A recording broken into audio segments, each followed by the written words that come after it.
Pa-like, share and subscribe naman po mga master. Kabanata 451. Agad na ibinigay ni Colin Shanks ang parusa. Ano? Si Johnny Learns at ang kanyang barkada ay nagalit. Wala kaming nakuha kahit isang sentimo, pero kailangan pa naming masuspend ng walang bayad ng 3 buwan. Hindi ba't malaking kawalan ito sa atin? Ngunit ang taong ito ay isang taong makapangyarihan, kaya ano ang magagawa natin? Lalagyan ng nobela. Additionally, 2 pelikula mula sa Oriental Star Group ang nakapasa sa audit. Magsisimula kaming magpakita sa kanila pagkatapos ng 3 araw. Anunsyo ni Colin. Samantala, ang mga nakatataas mula sa Departamento ng Pag-audit ay bumulalas, hindi pa kami nakakita ng ganoong mahusay na pagkakagawa ng pelikula. Ito ay magiging isang malaking hit. Nakahinga ng maluwag si Zoe at ang kanyang mga kasamahan. Ngumisi ang namamahala sa National Radio and Television Administration at sinabing, Ms. Lopez, masaya ka ba sa resultang ito? Gayunpaman, tinitigan ni Colin si Levi, na nakatayo sa gilid. Medyo nasiyahan ako. Napakaganda talaga ni Mr. Shanks. Nakangiting sabi ni Zoe.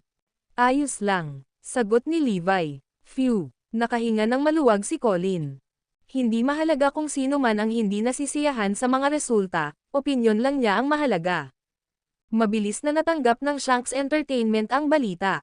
Samantala, nauwi sa dead end ang investigasyon ni Johnny dahil hindi niya maantala ang pagpapalabas ng mga pelikula ng Oriental Star Group. Kailangan nilang ilabas ang kanilang mga pelikulang pagkaraan ng 3 araw. Walang silbi. Hindi mo kayang gawin ang isang simpleng gawain tulad nito. Galit si Zachary Suarez. Ngumisi si Neil Zander. Ayos lang, Mr. Suarez. Nakamit na namin ang gusto naming epekto. Talagang matatalo sila sa atin kapag sabay-sabay na ipinalabas ang mga pelikula natin. Tama iyan. Magkapareho ang nilalaman ng mga pelikula, kaya tiyak na panonoorin nila ang atin. Bukod doon, nakabili na ako ng maraming spot sa listahan ng mga rekomendasyon sa mga streaming website. Sa kabilang banda, hindi mahanap ng mga manunood ang kanilang mga pelikula kahit na gusto nila. Paano sila makakalaban natin? Nagtiwala si Zachary. Ang kanilang mga pag-promote ay walang alinlangan na ganap na natabunan ang mga pagsisikap ng Oriental Star Group. Bukod pa riyan, ang mga akusasyon ng plagiarism na sumasalot sa Oriental Star Group ay napahamak sa kanila. Iyon ang pinakakinakabahan ni Zoe at ng barkada. Nakipag-ugnayan kami sa karamihan ng mga streaming website ngayon lang. Sinabi nila na walang anumang mga spot na natitira sa listahan ng mga rekomendasyon sa pangunahing pahina at maging ang mga subpage, dahil lahat sila ay binili ng Shanks Entertainment. Nagdudulot ito ng kapahamakan para sa atin kung magpapatuloy ito. Maganda ang mga katangian ng pelikula namin, pero hindi mahanap ng mga manunood. Parang frustrated si Zoe habang nagsasalita. Hinaplos ni Levi ang buhok niya. Honey, kalimutan mo muna ang promotion sa ngayon. Magiging maayos ang mga bagay habang lumilipas ang panahon.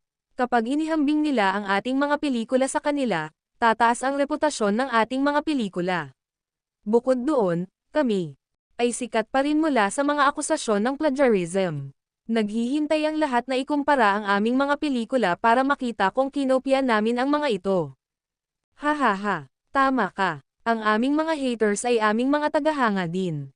Malamang na magiging tunay na tagahanga sila kapag nanood sila ng ating mga pelikula. Humalaklak si Zoe. Isang hindi maintindihan ngiti si Levi. Bukod dyan, mayroon pa akong ilang mga trick na magagamit ko pagkatapos may palabas ang mga pelikula. Dumating na rin ang araw na pinakahihintay ng lahat. Sayang 8 na ng gabi. 7 pelikula mula sa Shanks Entertainment ang sabay-sabay na inilabas sa 4 na pangunahing streaming site. Nahog nila ang lahat ng mga spot sa listahan ng mga rekomendasyon sa mga pangunahing pahina. Ang unang makikita kung bubuksan nila ang streaming website ay mga advertisement tungkol sa kanilang mga pelikula. Habang tumataas ang kanilang sinasabi, ilang milyong tao ang naghihintay para sa kanilang paglaya. Lahat sila nagmamadaling panoorin ito paglabas nila. Mabilis na bumuhos ang mga review. Grabe, lahat ng 7 pelikula ay kakilakilabot. Grabe ang acting, special effects, at plot. Lahat ay kakilakilabot. Walang matutubos tungkol dito. Bukod sa ilang magagandang review ng ilang tagahanga, Ang iba pa sa mga manunood ay nagbigay ng hindi magandang review. Ang average na score para sa lahat ng 7 pelikula ay 6 na puntos lamang. Oh, tama. Hindi ba plagiarized from somewhere ang pelikula ng Oriental Star Group? Sa tingin ko ito ay inilabas din ngayon. Pero panoorin natin. Nagsimulang maghanap ng lahat para sa mga pelikula ng Oriental Star Group. Ang video na ito ay edited by Urban TV. Kabanata 452. Sa opisina ng presidente ng Shanks Entertainment. Nandoon sina Niall, Zack Eri, at ilang iba pang mga tao. Lahat sila ay mukhang hindi nasisiyahan habang pinapanood ang real-time na mga resulta sa takilya. Ngumuso si Niall. Parang hindi na ganoon ka-gullible ang audience. Sabi ng manager na si Winnie, tama. Mas pinapahalagahan ng mga manunood ngayon ang nilalaman ng pelikula. Bihira na ang mga pelikulang nagpapalabas ng mga kabataan at gwapong lalaki ngayon. Ang pagtutok sa kalidad ng produksyon ay mahalaga. Napangiti si Niall. Oo, kaya naman kailangan nating kunin ang pagkakataong ito para i-scam ang pera ng mga damas na tagahanga. Sumang-ayon si Ivan rin sa pahayag na iyon. Tama iyan. Ang mga fans ay bobo at madaling manloko. Kailangan na nating magmadali at gumawa ng mga ganitong klaseng pelikula. Kapag napagtanto ng mga dumbasses kung ano ang nangyayari, hindi na sila magiging ganoon kadaling manloko. Kung narinig ng fans nila ang sinabi nila, malamang sasabog sila sa galit. Nako, hindi ba ipinapalabas na rin ang mga pelikula ng Oriental Star Group? Kumusta sila? Hindi maiwasang magtanong ni Zack Eri. Napangiti si Niall. Sinubukan kong hanapin ang mga ito sa mga streaming website ngayon, ngunit hindi ko pa rin sila mahanap. Nobela. Nakatakda silang mab-igo. Kahit na basura ang aming mga pelikula, kinukuha namin ang lahat ng mga spot sa mga listahan ng mga rekomendasyon. Imposibleng magtagumpay sila. Malamig na tumawa si Ivan. Sinabi ni President Shorts na natagpuan niya ang kanilang mga pelikula. 2 lang sila, hindi 7. Ipinakita ng assistant kay Niall ang tablet. Haha, natatakot ba silang maputol ang pagkalugi? 2 pelikula lang ang kinunan nila, at sino ang mga pangunahing artista? Hindi ko man lang sila narinig. Dapat handa silang maging box office bomb ang mga pelikula nila. Natawa si Zack Eri habang naglalaro ng pelikula. Makalipas ang halos 3 taon, natapos na ang panonood ng mga netizens sa mga pelikula ng 2 Oriental Star Group. Maaari bang sabihin sa amin ng mga nakapanood na ng mga pelikula kung ito ay maganda o hindi? Ang ilang mga netizens ay sabik ngunit natatakot na manood ng mga pelikula. Natakot sila na baka maging kakilakilabot ang mga pelikula.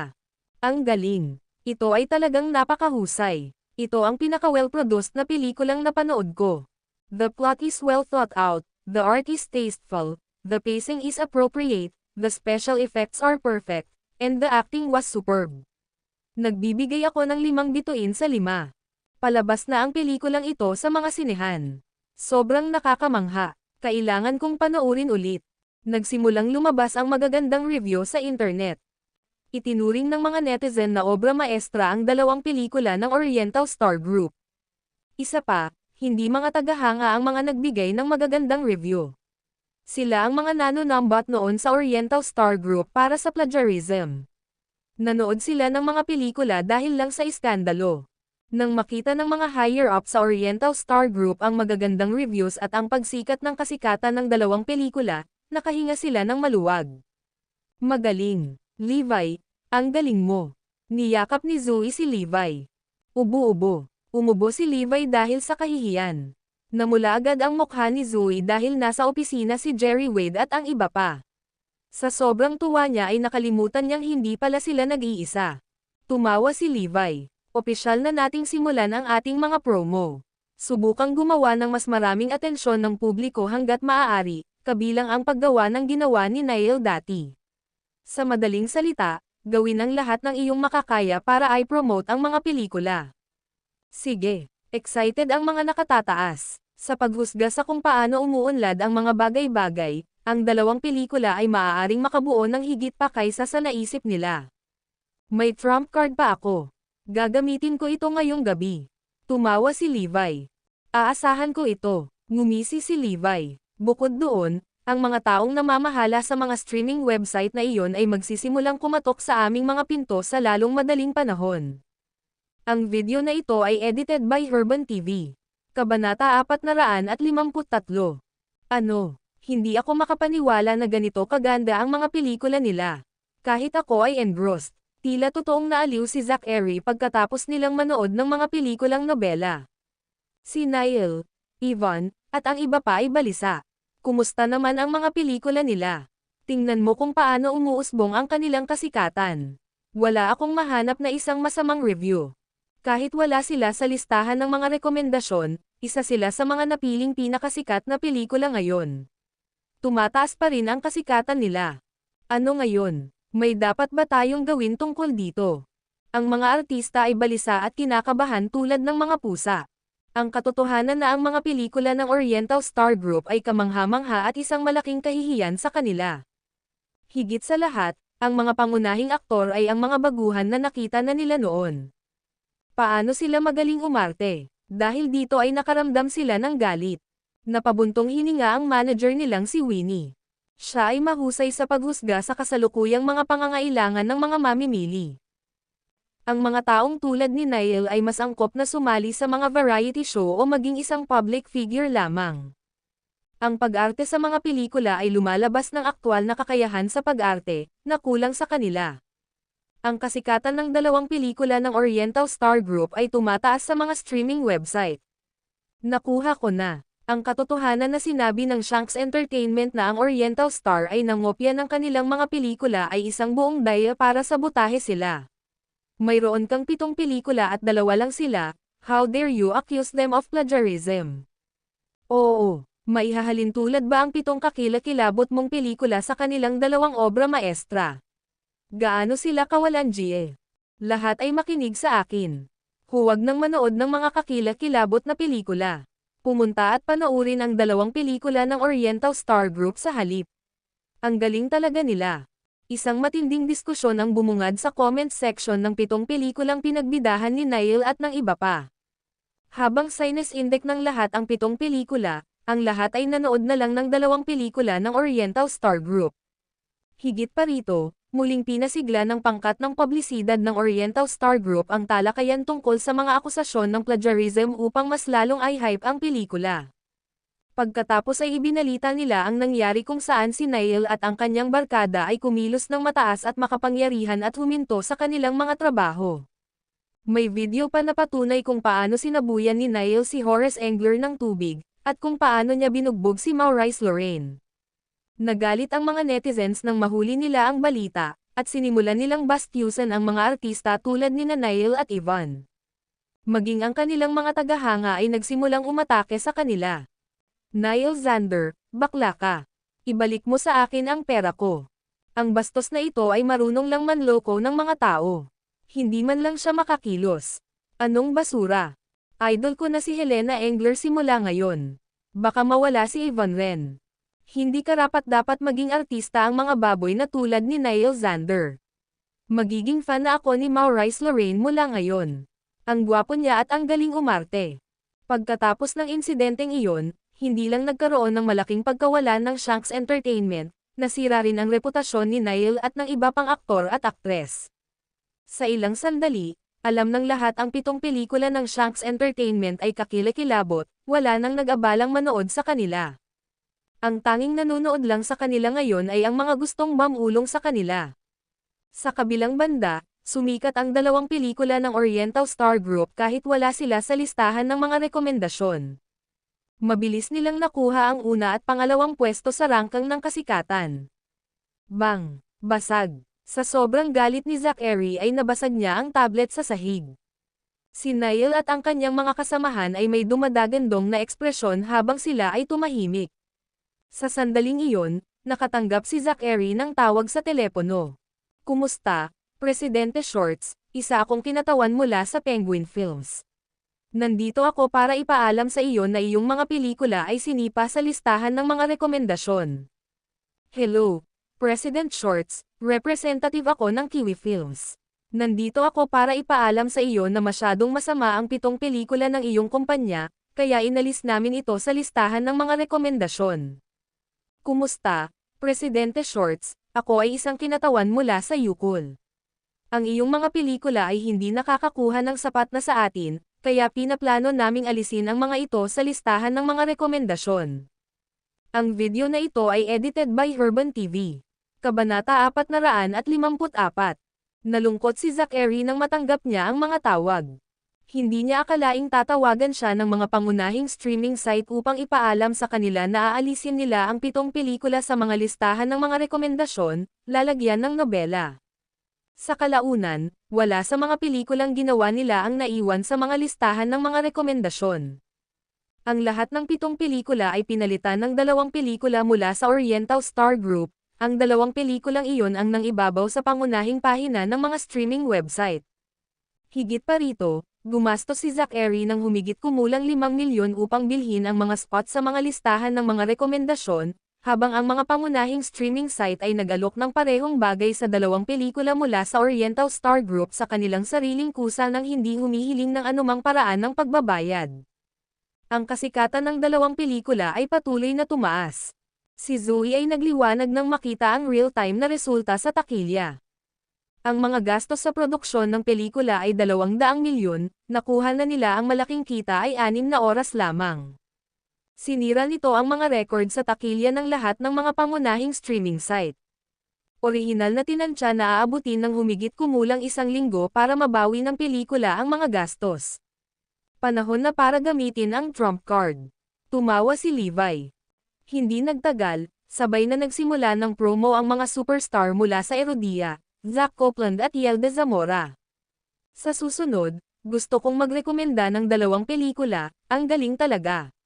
Ginagarantiya ko iyan sa aking karangalan. Kung hindi mo gusto, maaari kong i-refund ang iyong membership fees. Ako, si Zach Copeland, nangangako niyan sa iyo. 20 sa mga A-list na bituin sa bansa ang nagsabing magkasamang i-promote ang mga pelikula ng Oriental Star Group, at muling sumikat ang kasikatan nito. Ang mga miyembrong nakuha nila ay lumampas sa 5 milyon, at malapit na nilang maabot ang 100 milyong miyembrong milestone. Higit pa rito, ang lahat ng pangunahing kumpanya ng media ay nagsimulang magbigay din ng coverage sa mga pelikulang iyon.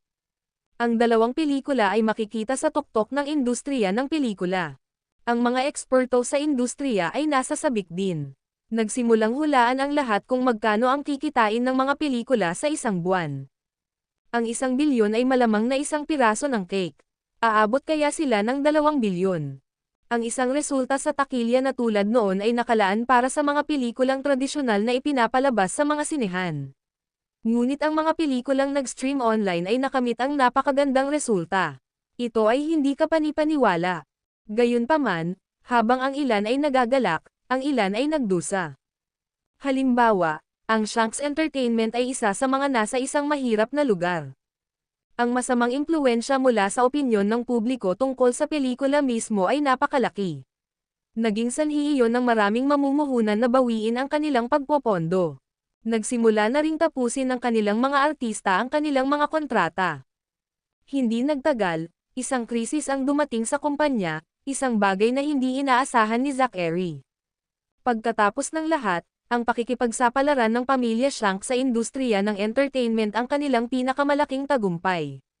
Ngunit ngayon, ang lahat ay gumuho sa loob lamang ng 1 buwan.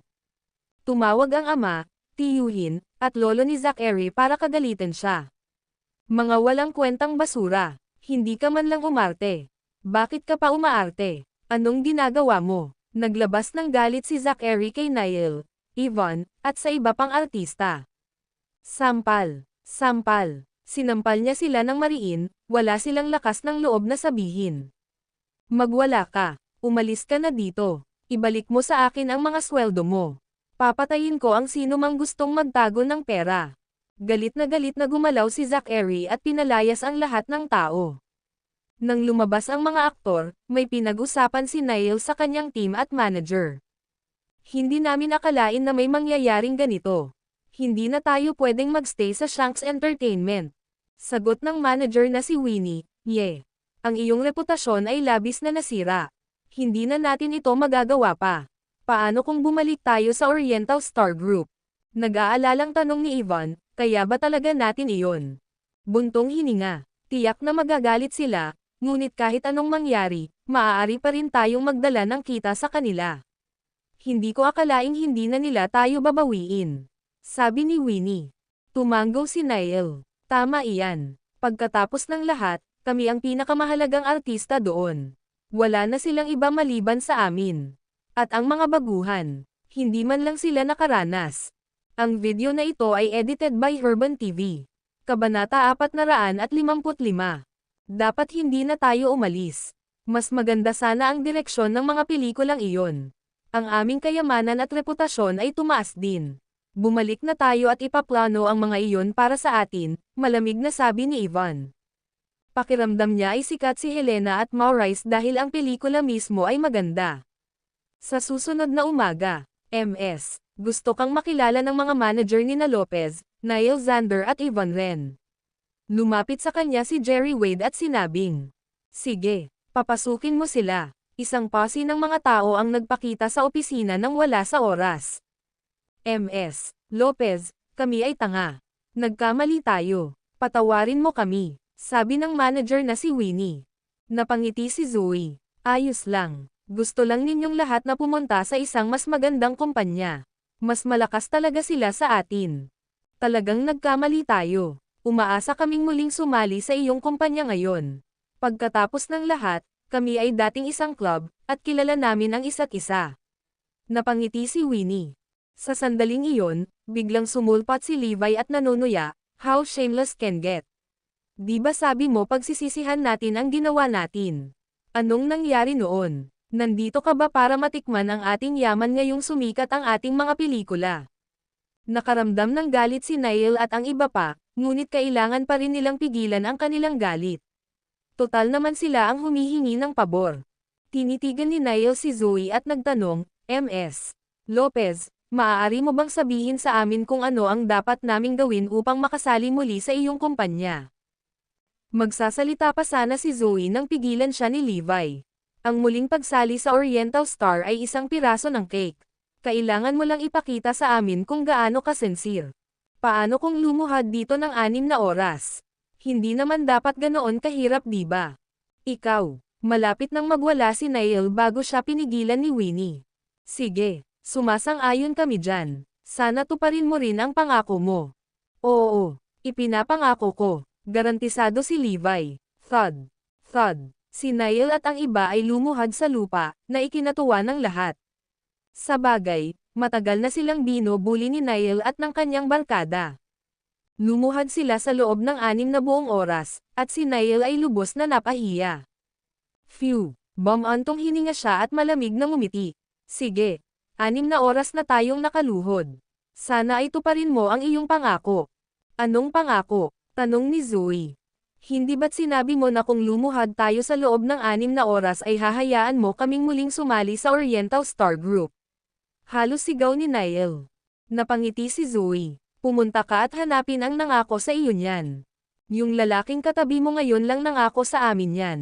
Bakit kinakain mo ang iyong mga salita ngayon? Sinubukan ni Niall ang lahat para pigilan ang kanyang galit. Patawarin mo ako, yung tipong hindi man lang empleyado sa kumpanya namin.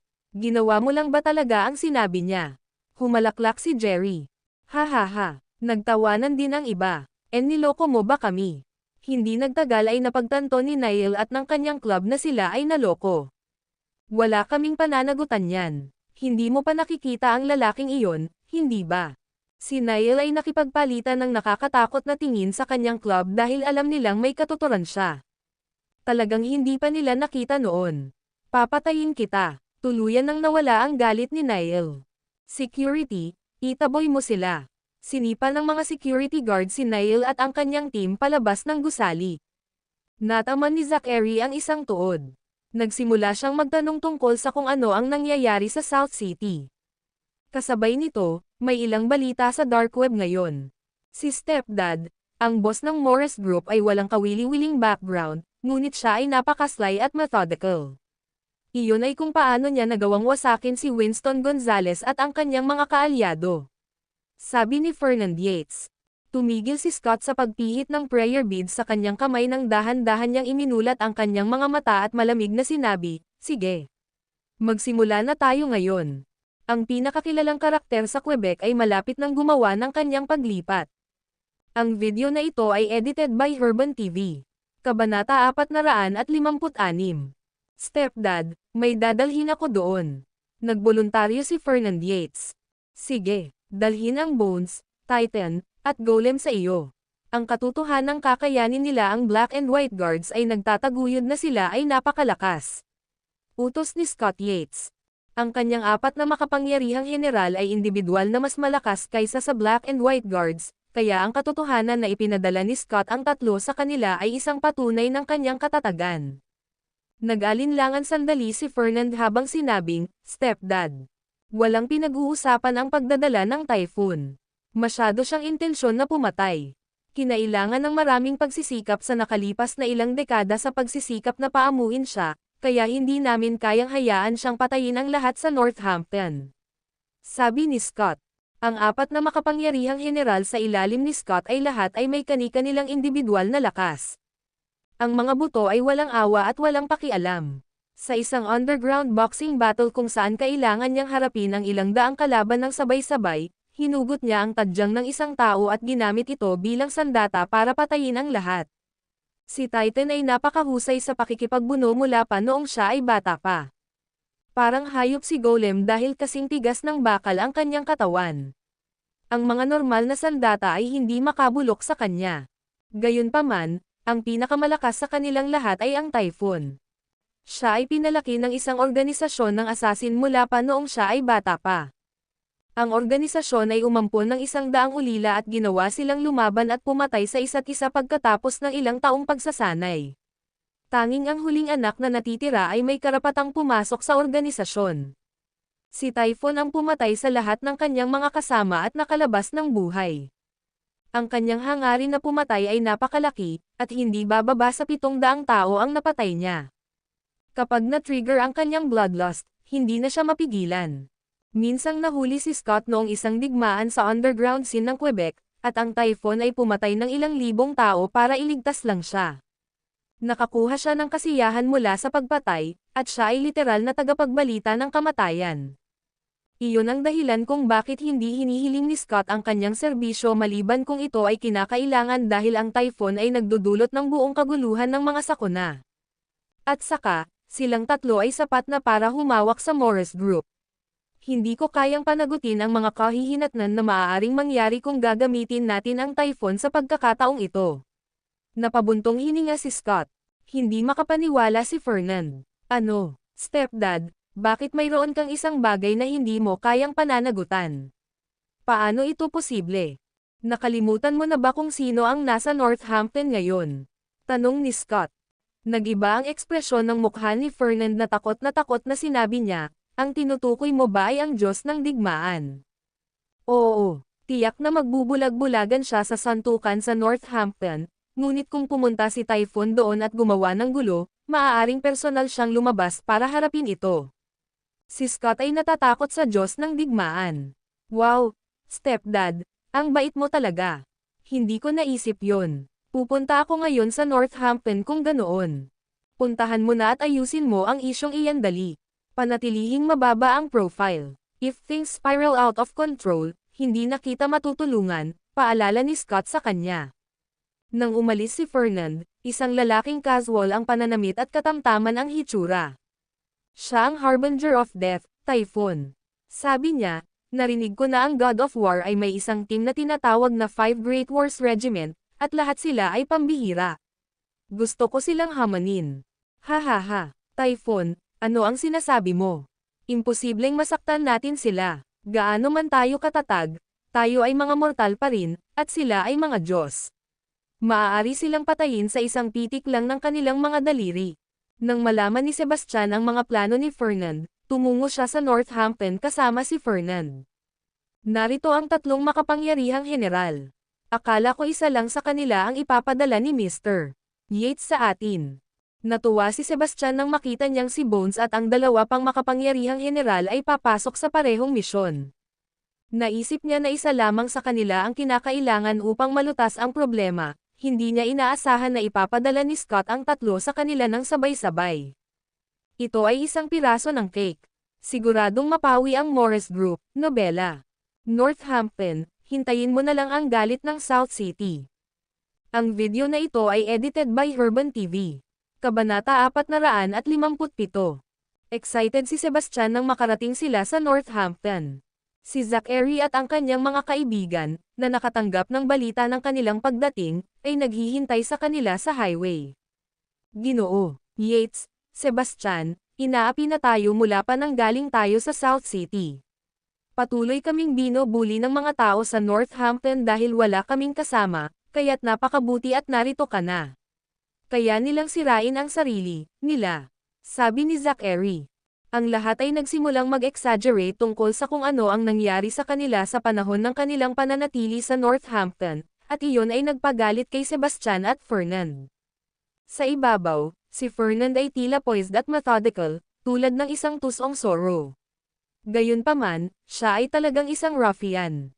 Marami na siyang nagawang krimen at mayabang. Hindi niya lang ipinakita ang panig ng kanyang sarili dahil si Scott ay nakaharap sa kanya sa lahat ng oras. Ngayong dumating na siya sa Northampton at wala nang sino man ang narito upang kontrolin siya, gusto niyang ilabas ang kanyang ligaw na bahagi. Minamaliit ang South City. Naghuhukay sila ng sarili nilang libingan.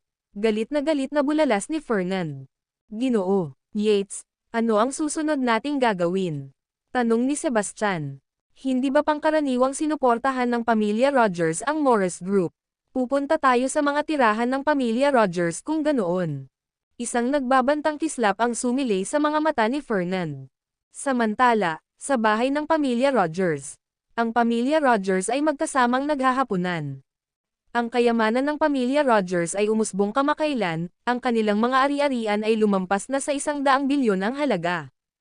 Kahit inaasikaso lang nila ang pera sa ngalan ni Levi, tuwang-tuwa pa rin sila rito. Bang! Lalagyan ng nobela. Isang malakas na kalabog ang biglang narinig nang bumukas ang pinto ng dining room. Isang malaking pulutong ng mga lalaki ang pumasok sa loob na may nagbabantang mga ekspresyon sa kanilang mga mukha. Nakilala ni Glenn Rogers ang ilan sa kanila. Sebastian at Simon bukod sa iba pa. Gayunpaman, hindi si Sebastian ang pangunahing karakter ngayon. Tumabi sila nang humakbang ang isang binata. Ang binata ay mukhang masunurin at magalang, ngunit ang tatlong taong nakatayo sa kanyang likuran ay nakakatakot. Si Golem ay 2 metro ang taas, siya ay nakataas sa lahat at lahat. Bukod dito, payat si Bones hanggang sa makita ang kanyang mga buto. Ang kanyang mukha ay nakamamatay na mapatla. May kantab ang kalbo na ulo ni Titan, at may nakamamatay na ekspresyon sa kanyang mukha. Ang tatlo sa kanila ay may mapang api na aura, at ang kapaligiran ay biglang sumasikal sa lahat. Alam ni Glenn na hindi siya mapapatawad ni Sebastian. Ang pag-asam na iyon ay tila mas malabong ngayon. Glenn Rogers, hayaan mong ipakilala ko sila sa iyo. Ito ang stepson ni Scott Yates mula sa South City, si Fernand Yates. Ngumisi si Sebastian. Scott Yates. Napapanganga si Glenn sa gulat. Hindi ba't iyon ang taong natsichismas na aapihin ang buong lugar ng Quebec? Scott Yates. Ang pinakamakapangyarihang figure sa Quebec. Kahit na ang mga taong kasing kapangyarihan ni Sebastian ay kailangang magpakita ng paggalang sa lalaking iyon. Di ba sabi mo 30 years na siyang retired? Tanong ni Glenn. Ngumiti si Fernand. Salamat sa Morris Group, lumabas ang aking stepfather mula sa kanyang pagre-retiro. Ano? Lumabas siya sa kanyang pagre-retiro. Sa sobrang gulat ni Glenn halos mapasigaw siya. Oo, sabi ng stepfather ko, dapat lipulin ang Morris Group. Lumapit si Fernand sa hapagkainan, umupo at ngumiti, mukhang masarap. Gawan mo ako ng extra portion. Siya ay naging bastos at bastos. Ngumuso ang isa sa mga nakababatang tao mula sa pamilya Rogers. Tayo, sino ka sa tingin mo? Ang lakas ng loob mong pumunta sa teritoryo ng pamilya Rogers at gumawa ng eksena. Naghahanap ka ba ng gulo? Ang pamilya Rogers ay mahusay na gumaganap, at sila ay isang malakas na presensya sa Northampton. Kaya naman minamaliit nila ang lahat, lalo na ang mga taong nanunuya sa kanila. Babalaan sana siya ni Glenn, ngunit huli na ang lahat. Siyempre hindi niya kilala kung sino si Scott Yates. Hindi nagsalita si Fernand. Sa halip, pinandilatan lang niya ng mata si Franklin Rogers. Anong tinitingin mo? Bubugbugin mo ba ako? Galit na sigaw ni Franklin. Bang! Sa sumunod na sandali, biglang sinuntok ni Titan ang ulo ni Franklin. Ang video na ito ay edited by Herban TV. Kabanata 458. Poof! Lalagyan ng nobela. Pinalipad si Franklin, at nang mapunta siya sa sahig, dumaloy ang dugo sa lahat ng kanyang mga orifice. Siya ay walang alinlangan, patay na. Isang suntok mula kay Titan ay sapat na para dumuyugo ng husto ang isang tao. Biglang tumahimik ang silid gaya ng mga patay. Sino ka? Ang lakas ng loob mong patayin ang anak ko. B****************************************************************************** Diz. Ang ama ni Franklin, si Alexander ay galit na galit. Ang isang bagay na tulad nito ay hindi dapat mangyari sa teritoryo ng pamilya Rogers. Sinugod sila ni Alexander at ng kanyang asawang si Snow Wahlberg. Thud. Tinamaan ni Golem ng isang sipa ang ulo ni Alexander, na naging sanhi ng pagkatulala ng lahat. Sa kabilang banda, kasing bilis ng kidlat ang suntok ni Bones at natumba si Snow. Sa sandaling iyon, ang pamilya Rogers ay natakot, at hindi na sila nang ahas na magsalita pa. Si Zachary at ang kanyang mga kaibigan, na kasama ni Fernand, ay nahiya sa madugong eksena. Sinubukan nilang pigilan ang kanilang sarili mula sa pagsusuka nang makita nila iyon, at sa wakas ay naunawaan nila kung paano maaaring mamuno si Scott Yates sa Quebec. Sila ay ganap na walang awa. Namilipit si Snow sa sahig sa sakit, ang kanyang mga hiyaw ay tumagal ng ilang minuto. Sila ang tatlong makapangyarihang general ni Mr. Yate Bones, Titan, at Golem. Huwag kang gumalaw. Hindi nagtagal ay nakilala ni Glenn kung sino sila, at nagsimula siyang pawisan dahil sa takot. Masaya ngayon, nakangiting tanong ni Fernand. Agad na tumahimik ang kwarto. Walang nang ahas na magsalita o mag-alinlangan sa kanilang kapangyarihan dahil sila ang uri ng mga taong pumatay ng walang pag-aalinlangan. Ang pagtawid sa kanila ay mangangahulugan lamang ng tiyak na kamatayan. Nasaan ang mga kubyertos ko? Tanong ni Fernand. Pumunta ka at kunin ito. Bilin ni Glenn. Hindi nagtagal ay naihanda na ang mga kubyertos. Tumayo ang lahat at nanood. Nanginginig sila habang kumakain si Fernand. Halina't kumain. Anong ginagawa mo? Ngumisi si Fernand. Pilit na ngumiti si Glenn. Kumain na kami. Hindi ka namin sasamahan. Mr. Yates, mangyaring tamasahin ang iyong pagkain. Tumangala si Fernand at pinagmasdan ang mga taong naruroon sa silid, nananatili ang tingin niya sa mga babae. Nakakatamad na kumain mag-isa. Halika at samahan mo akong kumain. Tinitigan ni Fernand ang mga babae sa pamilya Rogers at sinabing. Alam ni na Sebastian at Simon na si Fernand ay isang pervert at ang kanyang panlasa ay iba-iba. Gusto niya ang lahat ng uri ng babae, mula 10 taong gulang na babae hanggang 40 taong gulang na babae. Ang mga babae sa pamilya Rogers ay medyo masakit, kaya nababagay sila sa panlasa ni Fernand. Mr. Yates, gusto mo bang samahan ka namin? Nanginginig ang boses ni Glenn. Biglang nagbago ang ekspresyon ni Fernand. Magwala ka, mukha ba akong kailangan ng lalaking kasabay kong kumain? Tulala ka ba o talagang tanga ka? Nagpalitan ng tingin ng pangamba ang pamilya Rogers dahil nilinaw ni Fernand kung ano ang gusto niya. Ayaw niya sa lalaki, so ibig sabihin babae ang gusto niya, diba? Nanginginig sa takot ang mga babae ng pamilya Rogers. Napagtanto nilang hindi lang siguro gusto ni Fernand na kasama niya silang kumain. Gusto rin niyang matulog sa kanila. Agad na sinabi ni Anthony, Mr. Yates, gusto mo ang mga magagandang babae, hindi ba? Mag-aayos ako ng ilan para sa iyo. Maaari kang magkaroon ng sino mang gusto mo, mula sa mga kilalang tao hanggang sa mga modelo. Sikat ang Northampton sa mga babae nito. Dagdag pa ni Leo, makukuha namin ang sino mang babaeng gusto mo para sa iyo. Ang video na ito ay edited by Herban TV. Kabanata 459. Sinama ng tingin ni Fernand ang dalawa. Ayoko ng ibang babae kasi nandito lang yung mga babaeng gusto ko. Ikaw, ikaw, ikaw, ikaw, at ikaw. Itinuro ni Fernand ang 7 o 8 babae na naruroon sa silid. Kasama sa listahan ni Fernand ang mga asawa ni na Anthony at Leo, pati na rin ang mga asawa ng mga pinsan nila. Bukod doon, kasama rin ang mga asawa ng mga nakababatang tao sa pamilya Rogers. Hindi natin ito magagawa, Mr. Yates. Mangyaring maghanap ng iba. Mga ordinaryong babae sila, sabi ng pinsan ni Anthony na si Silas Rogers. Smack! Sinampal ng malakas ni Zachary si Silas. Nakakahiya ka. Gusto ni Mr. Yates ang mga babaeng iyon. How dare you talk back to him? Sigaw ni Zachary.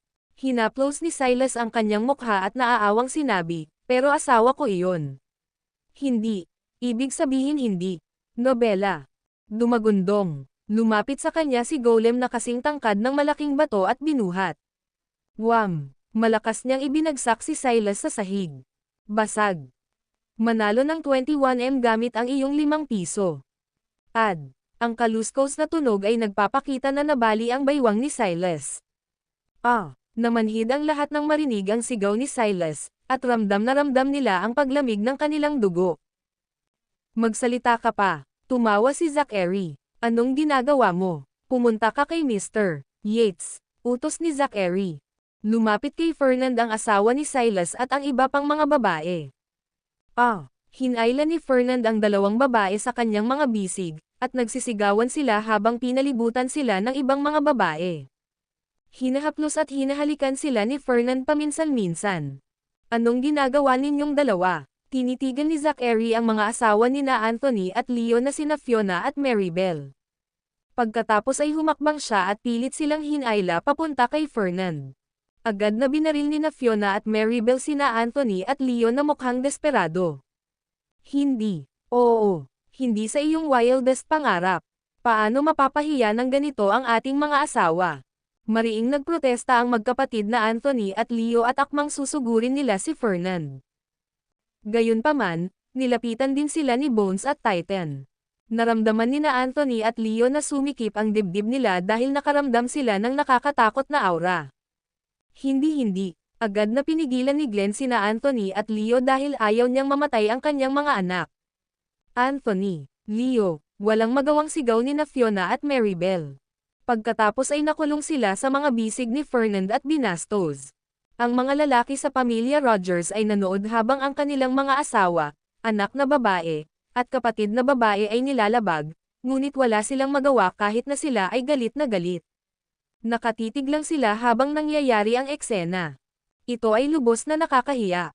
Nang makita ni na Anthony at Leo ang kanilang mga asawa na nangangapa sa kanilang harapan, hinuyam nila ng husto ang kanilang mga kamao hanggang sa bumaon ang kanilang mga kuko sa kanilang mga laman at damyugo.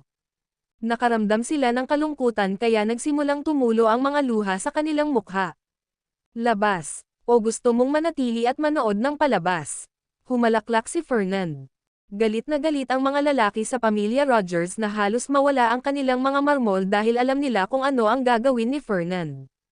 Paano nila matitiis ang katotohanang hinaras ni Fernand ang kanilang mga babae sa sarili nilang teritoryo? Gayunpaman, hindi sila makalaban dahil naghihintay sa kanila ang kamatayan kung gagawin nila iyon. Pinalaya silang lahat palabas ng dining room. Binantayan ng 3 makapangyarihang general ang pasukan upang hindi sila makapasok. Mga hiyaw ng kilabot ang narinig mula sa dining room. Thud. Lumuhad sina Anthony at Leo sa sahig at napabulalas, paghihiganti. Dapat tayong maghiganti. Tara na at hanapin natin si Mr. Garrison.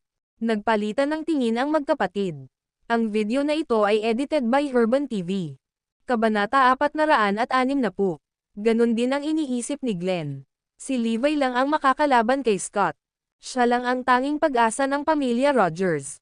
Gayunpaman, pinigilan sila ni Sebastian sa kanilang mga landas. Hihingi ka ba ng tulong sa boss ng Morris Group? Hindi na rin mahalaga dahil nandito rin si Mr. Yates para harapin siya. Magiging maganda kung hilingin mo sa kanya na pumunta dito. Nalungkot si Glenn dahil hindi man lang sila nagkaroon ng pagkakataon na humingi ng reinforcements. Lumipas ang 1 oras, at hindi nagtagal ay lumabas ng kwarto si Fernand na may pagod na ekspresyon, lalagyan ng nobela. Sa silid kainan, ang mga damit ng mga babae ay sira-sira, at sila ay nagsisiksikan at umiyak ng mahina. Nagsisigawan sa galit sina Leo at Anthony. Gusto nilang patayin si Fernand doon, ngunit natahimik sila nang makita nila si Bones, Titan, at Golem. Ang pagsuntok sa kanya ay mangangahulugan lamang ng kamatayan para sa kanila.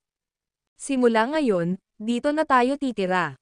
Masyadong malayo ang ginawa ni Fernand, hindi lamang niya ipinahiya ang pamilya Rogers, ngunit gusto niyang tumira sa kanilang bahay. Kinilabutan ang mga kababaihan ng pamilya Rogers nang marinig iyon dahil madalas itong bumabalik sa kanya. Biglang na-realize ni Glenn na pinipilit sila ni Fernand na tawagan si Levi. Kung hindi nila tatawagan si Levi, hinding-hindi aalis si Fernand. Hindi ka ba masaya sa pananatili ni Mr. Yates dito? Tanong ni Golem sa mahinang boses. Ang pamilya Rogers ay hindi nang ahas na magprotesta. Isang karangalan sa pamilya Rogers na si Mr. Yates ay nananatili rito. Agad namang sumagot si Glenn. Ang balita na si Fernand Yates ay nananatili sa bahay ng pamilya Rogers ay mabilis na kumalat sa buong Northampton. Hindi nagtagal, alam ng lahat sa Northampton na nandito ang stepson ni Scott kasama ang tatlo sa The Four Mighty Generals. Ang Mighty Generals ay mas makapangyarihan kaysa kay Sebastian, kaya lahat ng tao sa Northampton ay nakaramdam ng takot.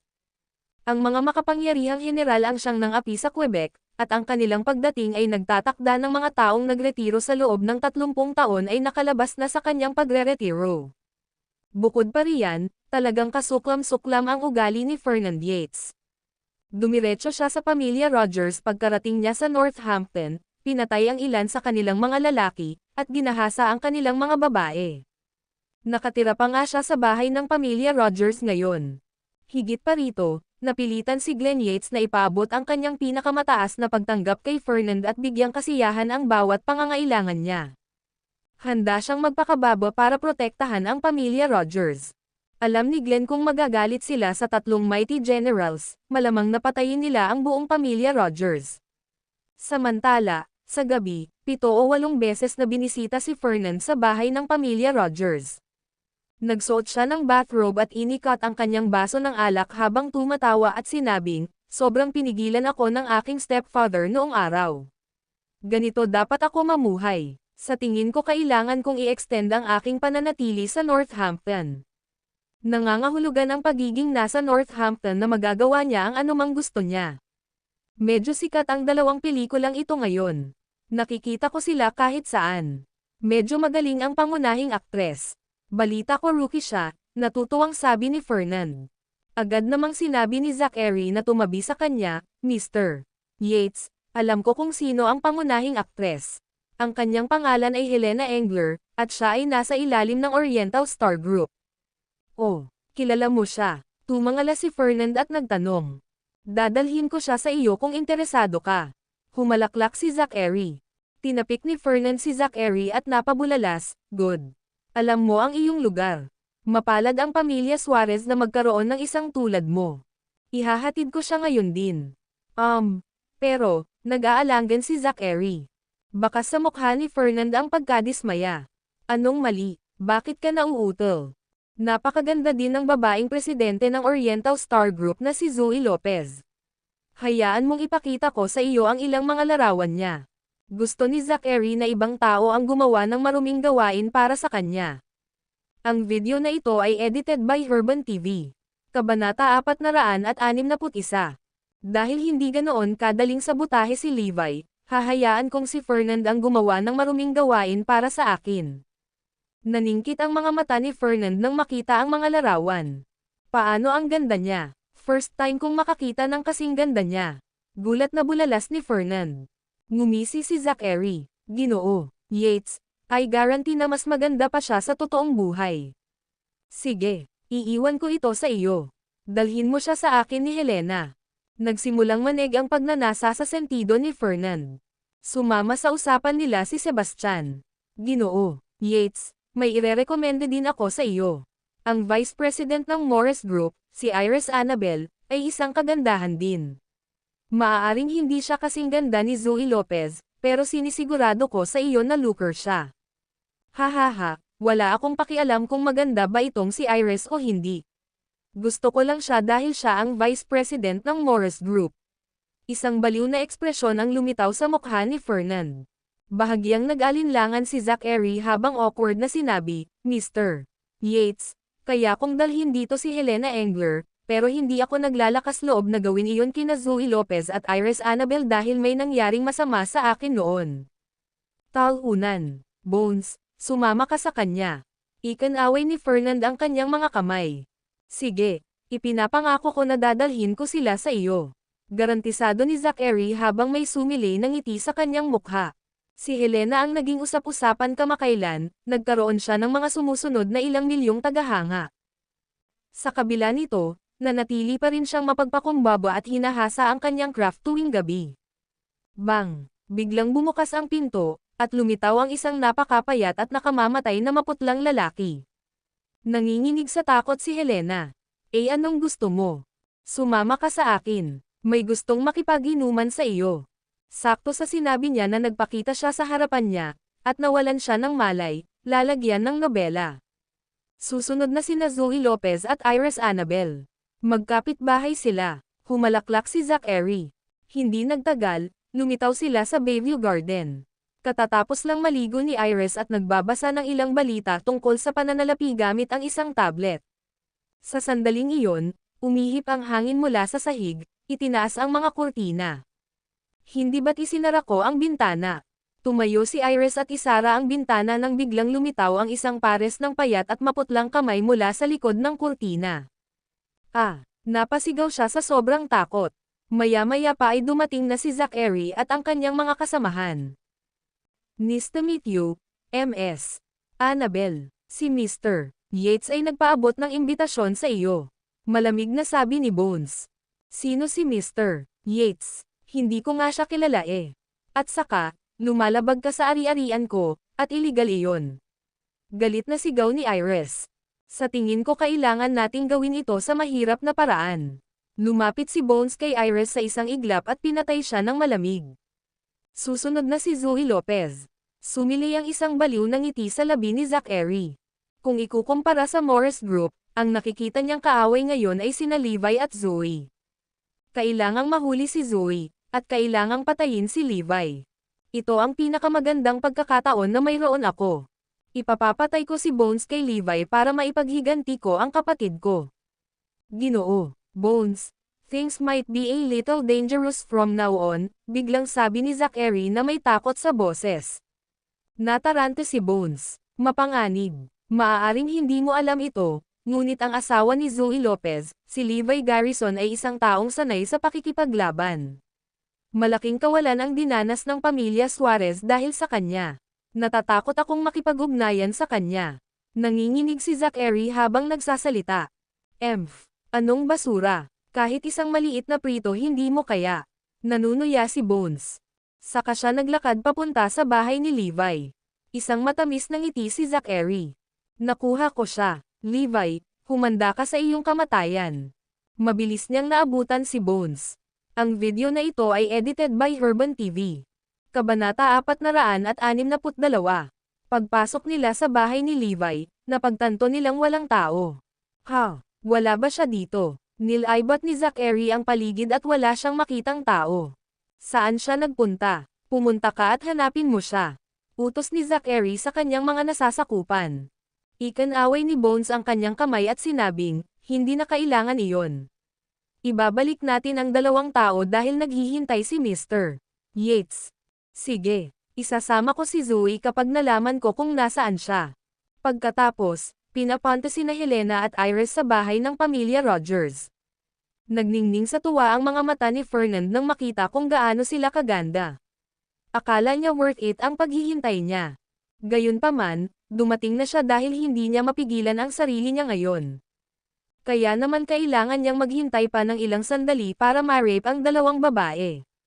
Ginoo, Yates, dapat ba nating hanapin si Zoe Lopez ngayon? Tanong ni Zachary. Sagot ni Fernand, bilisan mo. May oras pa tayo. Nagkataon, si Levi at Zoe ay pumunta sa lugar ng kanilang mga magulang ngayong gabi at bumalik sa kanilang bahay pagkatapos. Bakit maagang natulog si Iris ngayong gabi? Bulalas ni Zoe nang makitang nakapatay ang ilaw sa kwarto ni Iris. Si Iris ay karaniwang nakabukas ang kanyang mga ilaw hanggang 1:00 o 2:00 ng umaga dahil siya ay isang workaholic.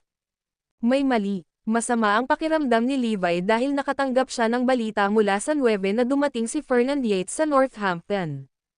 Sa simula, hindi niya pinag-isipan ang bagay na iyon. Gayunpaman, Naramdaman niyang may mali kay Iris, kaya agad niyang naalala ang impormasyong ito. Honey, umuwi ka muna. May kailangan akong gawin. Pagkatapos hilingin ni Levi kay Zoe na bumalik, nag-ayos siya ng magpoprotekta sa kanya.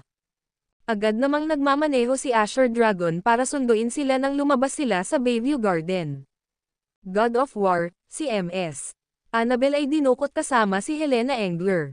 Si Fernand Yates ay nasa mansyon ng pamilya Rogers ngayon, at gumagawa siya ng lahat ng uri ng kalupitan. Sabi ni Asher Dragon. Makapangyarihan ba siya? Tanong ni Levi. Ang ama ni Fernand, si Scott Yates, ay ang pinakamataas na tao sa Quebec, at ang apat na makapangyarihang general sa ilalim ng kanyang pamumuno ay maaaring paksain ang isang buong hukbo ng mag-isa. Nakikinig si Levi at nagturo, sige. Hilingin sa White Tiger na pumunta dito. Sabihin sa kanya na malapit na siyang makipaglaban sa malalawak na kalaban. Masyadong mahina para sa kanya ang Black and White Guards, at mula noon ay nagrereklamo na siya tungkol doon. Sige, nakuha ko. Sa manor ng pamilya Rogers. Nakaluhod sa lupa ang lahat sa pamilya Rogers habang matieg ang naghihintay si Fernand habang nakatayo sa tabi niya ang tatlong makapangyarihang general. Sino ka? Anong gusto mo? Nagising na sina Helena at Iris, at takot silang tumingin sa paligid. Haha, magpapakilala ako. Ako si Fernand Yates mula sa South City. Niyaya ko kayong dalawa na makipag-inuman sa akin. Humalaklak si Fernand. Natakot si Helena, kaya nagtago siya sa likod ni Iris. Si Iris naman ay nakapoised. Hindi rin kita kilala. Bakit ako dapat uminom kasama mo? Kilala mo na ako ngayon, di ba? Bukod pa riyan, malapit nang masira ang Morris Group, kaya hindi ba mas magandang pagpipilian ngayon ang kasama ko? Ngumisi si Fernand. Ano? Malapit nang masira ang Morris Group. Lalagyan ng nobela. Alam ni Iris na may masamang dugo sa pagitan ng South City at ng Morris Group, kaya agad niyang napagtanto na naghihiganti sila sa kanila. Ito ba ang manor ng pamilya Rogers? Gulat na bulalas ni Iris nang makitang nakaluhod ang mga tao. Gaano kaya kalakas ang lalaking ito para ibagsak ang buong pamilya ni Rogers? Ikaw si Iris Annabelle, di ba? May sasabihin ako sa iyo. Napatulala si Iris nang sabihin sa kanya ni Sebastian ang nangyari sa pamilya Rogers. Grabe ang Fernand na ito. Ang lakas ng loob niyang ipahiya ang pamilya Rogers ng ganito. Nang makita ni Fernand kung gaano kaiya si Helena at kung gaano kakoy si Iris, muli siyang natuwa. Ikinumpas niya ang kanyang mga kamay para itaboy ang lahat. Hindi, anong ginagawa mo? Biglang natauhan si Iris habang instinctive siyang umatras. Ang video na ito ay edited by Herban TV. Kabanata 463. Pumalakpak. Inihagis ni Fernand sina Helena at Iris sa kama. Siya ay bihasa sa martial arts, hindi makalaban ang mga babae. Ang kawalan ng kakayahan ay sumilay sa mga mata ng pamilya Rogers habang pinapanood nila ang pangyayari. Ang bastos na tao. Gagawin ba talaga niya ang gawa kapag maraming tao ang nasa paligid? I feel so miserable for the two ladies targeted by Fernand. Bang! Bumagsak. Sa sandaling iyon, gumuho ang pinto ng manor, at nabasag ang lahat ng bintana. Ang malakas na ingay ay bumulaga sa lahat. Naging dahilan para mapahinto sila sa kanilang mga landas. Maging si Fernand, na akmang susugurin ang mga babae, ay napatigil habang nakatitig sa pinto. Apat na tao ang nakatayo sa may entrance. Si Kirin at White Tiger ay tumabi kay Levi, na humihit-hit ng tabako. Ha, Levi, mula sa Morris Group, ikaw ba si Neil Atkinson? Bulalas ni na Zachary at Sebastian Lopez na may ekspresyon ng kilabot, lalagyan ng nobela. Ha, ano? Isang tao mula sa Morris Group. Isinuot ni Fernand ang kanyang bathrobe at sabi na lumapit sa kanila. Kasabay nito, natuwa rin sina Bones, Titan, at Golem. Haha, naghuhukay ka talaga ng sarili mong libingan. Humalaklak si Fernand. Natarante rin sina Zachary at Sebastian. Sa wakas ay dumating ang mga tao mula sa Morris Group, ngunit ang tanging kapalaran na naghihintay sa kanila ay kamatayan. Sa wakas makakapaghiganti na tayo sa pamilya Suarez at sa pamilya Lopez. Levi, humanda ka sa kamatayan. Napangisi si Zachary. Patayin sila. Ikanaway ni Fernand ang kanyang mga kamay, at ang tatlong makapangyarihang general ay humakbang pasulong, pinandilatan si Levi at ang kanyang posse ng may pananakot. Isang hakbang pasulong ang White Tiger at sinenyasan silang lumapit sa pagwagayway ng kanyang daliri. Lumapit ka sa akin, sabay-sabay. Ang pagiging saplada ni White Tiger ay nagulat sa lahat. Ang lakas ng loob niyang kumilos ng mayabang kapag kaharap si Fernand at ang tatlong makapangyarihang general. Mamatay. Si Titan ang may pinakamainit na init ng ulo sa grupo, kaya umungal at sinuntok muna niya ang White Tiger na parang mabangis na hayop. Siya ay bihasa sa martial arts, at mayroon siyang sapat na lakas upang pumatay ng tigre sa isang suntok lamang. Tili. Ang kanyang suntok ay gumawa ng isang napaka-nakakaawang na ingay. Maaaring patayin ni Titan ang isang tao sa pamamagitan ng suntok, ngunit tumugon ang White Tiger sa sarili niyang suntok sa halip na iwasan ito. Ang suntok ng White Tiger ay tila mahina, ngunit ang hanggal na mamamatay tao na hangarin at napakalawak na kapangyarihan ay ipinasok dito. Nang maabot ng suntok si Titan, nagbago ang ekspresyon ng mukha niya. Napakalakas nito. Wham! Nagtama ang kanilang mga kamao at gumawa ng mapurol na ingay. Paf! Bumulwak ang dugo mula sa bibig ni Titan habang ang kanang braso ay pumutok dahil sa impact. Tili. Bukod doon, pinalipad siya ng suntok. Nang bumagsak siya sa lupa, bumulwak ang dugo mula sa kanyang mga orifice, at namatay siya sa lugar. Pinatay sa isang suntok lang. Napatulala ang lahat. Papatayin kita. Si Bones ang sumunod na sumalpok kay White Tiger. Gumalaw siya ng kasing bilis ng kidlat, at halos hindi maaninag ng mga mata ng isa ang kanyang silhouette sa bilis ng kanyang paglalakbay. Sampal. Gayunpaman, ang White Tiger ay mas mabilis. Hinawakan niya ang palso ni Bones. Basag. Dahan-daang pinaikot ni White Tiger ang kanyang kamay at pinitik ang palso ni Bones. Tumili si Bones. Basag. Pagkatapos, binasag ng White Tiger ang mga braso, bukong-bukong, at binti ni Bones. Iniwan niya si Bones na nakahandusay sa lupa na parang kalansay. Ang mga buto ay mukhang talagang miserable. Mamatay.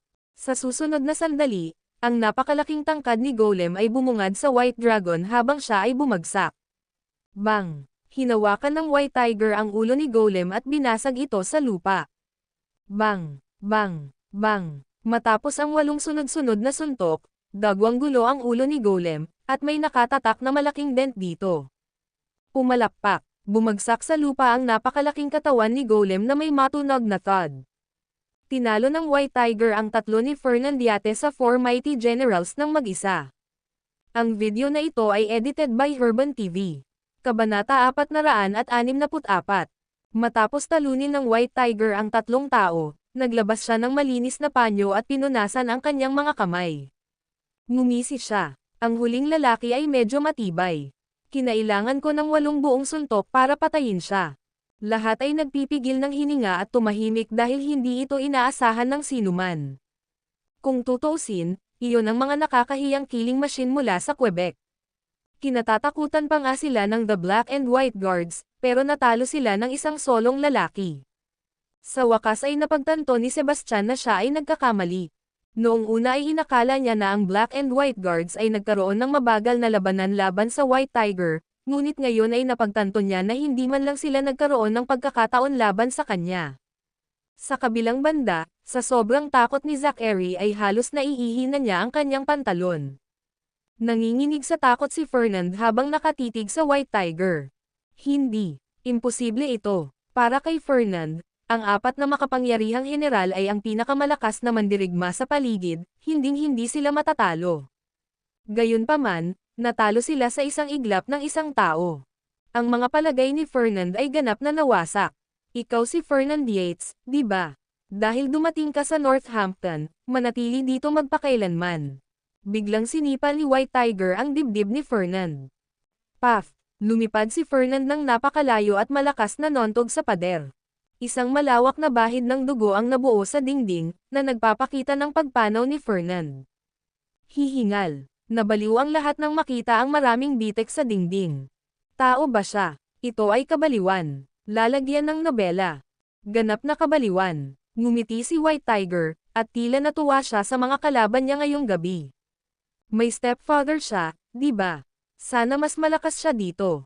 Ang White Tiger ay may umaasang ekspresyon. Natigilan ang lahat sa pamilya Rogers. Napakalakas niya. Tinitigan ni Kirin sina Sebastian at Zachary at nagtanong, hindi ba sinabi namin sa iyo na simula nang dumating ka sa Northampton, dapat kang manatiling magpakailanman? Ang tanong ni Kirin ay death sentence para kina Sebastian at Zachary. Walang inaasahan na ang stepson ni Scott at ang tatlong mighty generals ay mag-e-enjoy lang dito ng kalahating araw.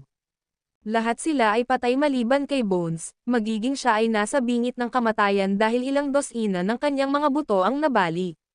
Sa huli, hindi na nakarating si Bones ng buhay sa South City dahil hindi niya naranasan ang sakit.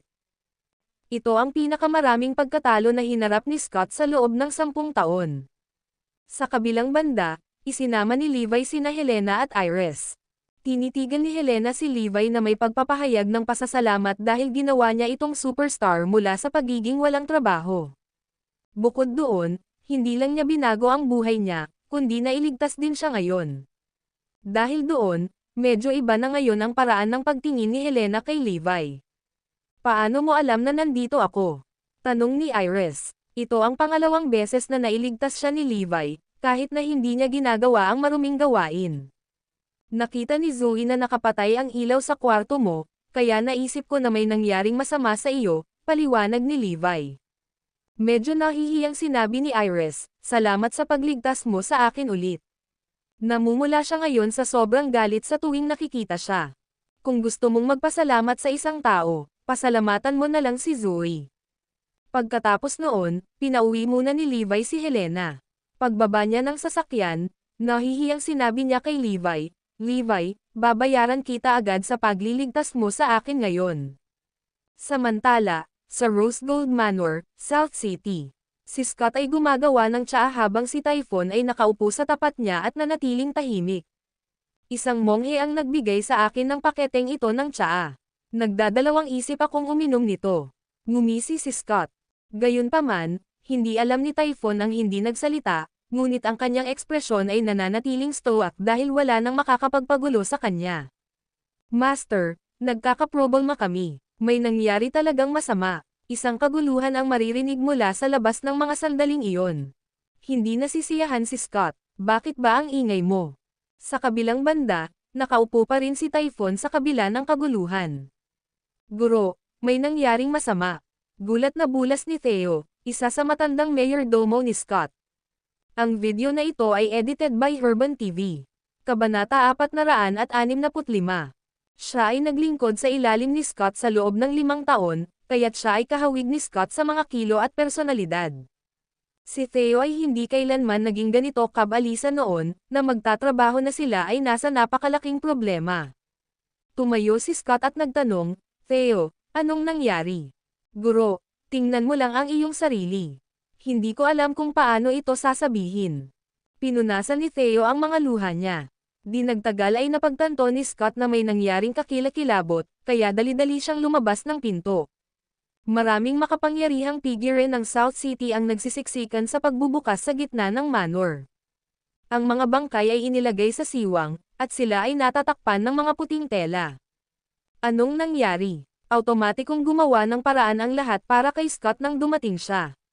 Sir, maging matatag ka. Sabi ng Padre de Pamilya Suarez at Pamilya Lopez habang walang tigil ang pag-iyak. Napapikit si Scott nang walang magawa ng marinig iyon. Nanginginig ang kanyang katawan, at ang kanyang nakalahad na mga kamay ay nakapalibot sa tela, nag-aatubili na alisan ito ng takip. Ang bagyo, na nakatayo sa likuran niya, ay humakbang pasulong at natuklasan ang lahat ng 7 bangkay. Nabunyag ang mga bangkay ni Fernand, ang 3 makapangyarihang general, Sebastian, at Zachary. Matagal nang umiyak ang pamilya Suarez at ang pamilya Lopez, ngunit hindi iyon ang nangyari kay Scott. Thud. Lalagyan ng nobela. Pakiramdam ni Scott ay sisabog na ang kanyang ulo nang makita ang katawan ng kanyang stepson at ng kanyang mga subordinate. Tuluyan na siyang bumagsak sa sandaling iyon. Iyon ang pinakamalungkot na araw sa 5 taon ng kanyang buhay. Wala siyang pinatay na tao sa loob ng 30 taon na, ngunit ngayon ay sumalubong sa kanya ang matinding pagnanasa ng dugo. Nang makita ni Typhon ang mga katawan ng kanyang 3 kasama, duling siya at naglabas ng nakakatakot na aura. Nararamdaman ng lahat ang mabilis na pagbaba ng temperatura, at hindi nila sinasadyang nanginginig. Alam ng lahat na may kakilakilabot na mangyayari. Mula sa araw na ito, hindi na muling dadalaw ang kapayapaan sa Quebec. Kahit ang Diyos ay hindi kayang iligtas ang mga taong gumawa nito kay Scott. Hindi inaasahan ni Scott na ang tatlong makapangyarihang general, kasama ang kanyang minamahal na anak na lalaki, ay mamamatay. Si Scott ay walang mga anak, at ang kanyang matalik na kaibigan ay namatay para kay Fernand, kaya palaging tinatrato ni Scott si Fernand na parang sarili niyang anak. Sumakit ang puso niya ngayong patay na si Fernand. Kuya, hindi ko kayang protektahan ang anak mo. Kasalanan ko ang lahat, sumigaw si Scott sa langit. Master, ano ang dapat nating gawin ngayon? Kailangan mong pangasiwaan. Kung hindi, ang Morris Group ang mamumuno sa Quebec. Si Scott ay sumigaw sa galit. Theo, sabihin mo ito sa lahat.